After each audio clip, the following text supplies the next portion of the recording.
Short street কাণ্ডে নয়া মোড়। গোয়েন্দাদের অনুমান ঘটনার চক্রান্তের সবকিছু জানতেন শেক্সপিয়ার সরণি থানার সাব ইন্সপেক্টর নূর আলী। ধৃত ব্যারাকপুর আদালতের আইনজীবী সমীর রিয়াজকে জেরা করে বেশ কিছু চাঞ্চল্যকর তথ্য হাতে এসেছে গোয়েন্দাদের। গোয়েন্দা সূত্রের দাবি, শর্ট স্ট্রিটে 11ই নভেম্বরের হামলার পরিকল্পনা করা হয় সেপ্টেম্বর মাসে বাইপাসের একটি হোটেলে। সেই বৈঠকে উপস্থিত ছিলেন সাব ইন্সপেক্টর নূর আলী, পরাগ মজুমদার, হিনাকেশ দত্ত ও সমীর রিয়াজ। নূর আলীর সঙ্গে রিয়াজের 100 বারেরও বেশি ফোনে কথা হয়েছে বলে জানতে পেরেছে পুলিশ। ওই বৈঠকের সিসিটিভি ফুটেজও পুলিশ উদ্ধার করেছে।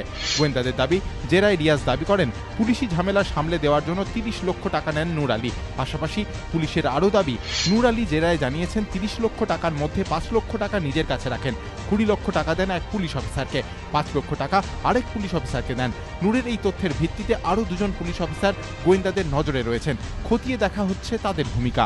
যদিও পুলিশের অনুমান 30 লক্ষ নয়, লেনদেন হয়েছে অন্তত 65 লক্ষ টাকা, যার মধ্যে 27শে সেপ্টেম্বর নূর আলী 30 লক্ষ টাকা নেন, বাকি টাকা নেন পরবর্তী বিভিন্ন সময়ে।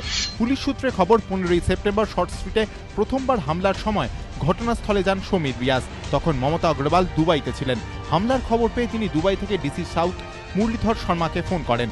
ডিসি ফোনে ঘটনার কথা জানতে চাইলে কিছু হয়নি বলে উড়িয়ে দেন ওসি পীযূষ কুণ্ডু। শুধু তাই নয়, ঘটনার পরের দিন বন্দুকের লাইসেন্স সংক্রান্ত কাগজপত্র মমতা অগ্রওয়াল থানায় জমা দিলেও তা চেপে যান এসআই নূর আলী ও ওসি পীযূষ কুণ্ডু।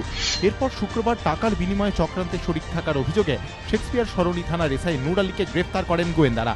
শনিবার তাকে তোলা হয় ব্যাংশাল আদালতে। 19 তারিখ পর্যন্ত পুলিশ হেফাজতের নির্দেশ দেন বিচারক। প্রকাশ সিংহ ও রাজর্ষি দত্তগুপ্ত, এবিপি আনন্দ, কলকাতা।